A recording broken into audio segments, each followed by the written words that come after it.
Assalamualaikum warahmatullahi wabarakatuh. Bapak Ibu para peserta pelatihan kepemimpinan administrator, selamat berjumpa dalam video pembelajaran untuk materi manajemen perubahan sektor publik.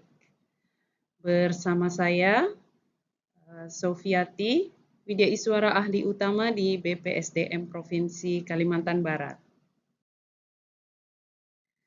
Bapak Ibu, mata pelatihan ini adalah bagian dari agenda 2 dalam pelatihan kepemimpinan administrator atau PKA, yaitu dalam agenda kepemimpinan kinerja. Dalam agenda ini ada 4 mata pelatihan. Yang pertama adalah manajemen perubahan sektor publik, kemudian kepemimpinan transformasional, yang ketiga adalah jejaring kerja, dan yang keempat adalah strategi komunikasi organisasi sektor publik. Nah, untuk kesempatan pembelajaran kita pada hari ini, saya akan membahas untuk mata pelatihan yang pertama, yaitu manajemen perubahan sektor publik. Agenda kita yang pertama adalah deskripsi singkat, kemudian apa saja tantangan perubahan dalam organisasi sektor publik, kemudian konsep manajemen perubahan sektor publik, dan yang terakhir adalah tahapan manajemen perubahan yang akan saya sampaikan dalam video berikutnya. Mata pelatihan ini membekali Bapak Ibu dengan kemampuan untuk mengelola perubahan guna mewujudkan pencapaian kinerja organisasi melalui penerapan konsep manajemen perubahan sektor publik.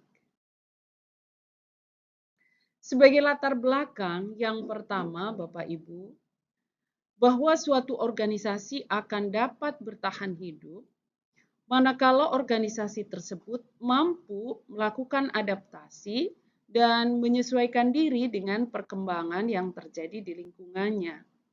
Karena jika tidak, akan sulit organisasi tersebut berkembang, bahkan bisa mati.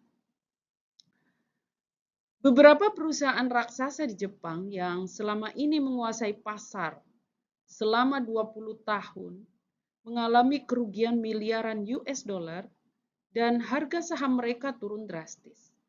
Karena perusahaan-perusahaan tersebut kalah bersaing dengan perusahaan Korea yang relatif baru seperti Samsung dan LG dalam kompetisi global. Faktor penyebab kekalahannya antara lain karena yang pertama, bahwa para pemimpin terlambat menyadari bahwa perubahan lingkungan eksternal terjadi begitu cepat. Kemudian yang kedua, karena kegagalan atau terlambat melakukan langkah-langkah perubahan internal organisasi untuk beradaptasi dan memenangkan persaingan di pasar global. Apa saja tuntutan perubahan itu, Bapak Ibu? Kita dituntut untuk berubah karena pertama, bisa jadi ada keinginan atau perintah pimpinan tingkat atas. Misalnya, karena ada penggabungan atau pemisahan kelembagaan instansi tertentu. Bapak Ibu, saat ini dalam perubahan tata kelola organisasi sering terjadi organisasi itu digabungkan atau dilakukan pemisahan. Ada perubahan kementerian, tentu ada perubahan juga di dalam nomenklatur kedinasan. Dan ini akan terjadi perubahan dalam organisasi tempat kita bekerja. Yang kedua, ada perubahan peraturan. Kebijakan yang berganti juga akan diikuti oleh perubahan regulasi yang biasanya juga harus disikapi di organisasi kita. Kemudian adanya tuntutan dari stakeholders, Bapak Ibu. Ini tidak terelakkan ya, baik itu dari kalangan dunia usaha maupun dari masyarakat. Masyarakat adalah stakeholder utama kita yang menjadi sasaran utama dalam penyelenggaraan pemerintahan atau penyelenggaraan pelayanan publik. Kemudian tantangan adanya perkembangan teknologi, utamanya dalam perkembangan teknologi informasi yang berkembang begitu cepat. Dan adanya metode atau prosedur kerja baru yang memerlukan perubahan atau perbaikan kelembagaan, baik sebagian maupun seluruhnya. Berikutnya saya akan membahas mengenai beberapa pengertian manajemen perubahan.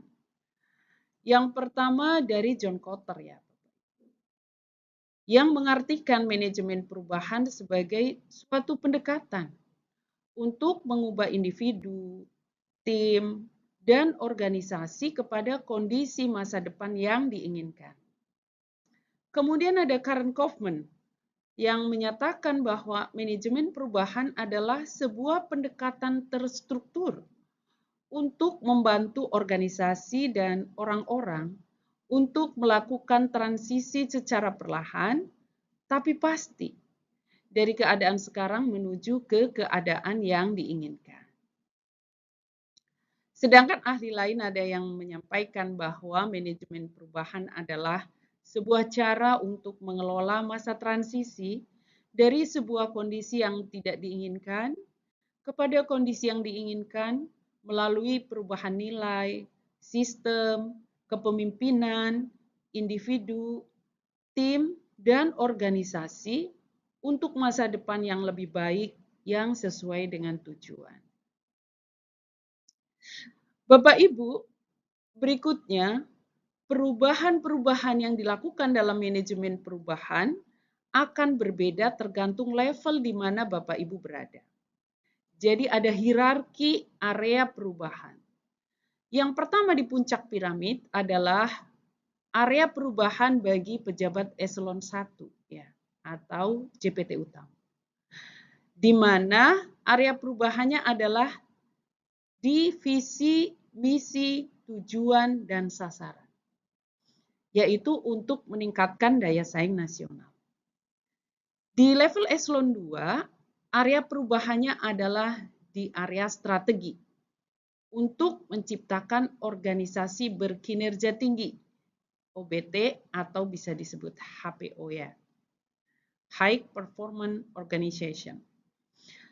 Kemudian di jenjang eselon 3 atau administrator di mana saat ini Bapak Ibu menjabat, area perubahannya adalah program.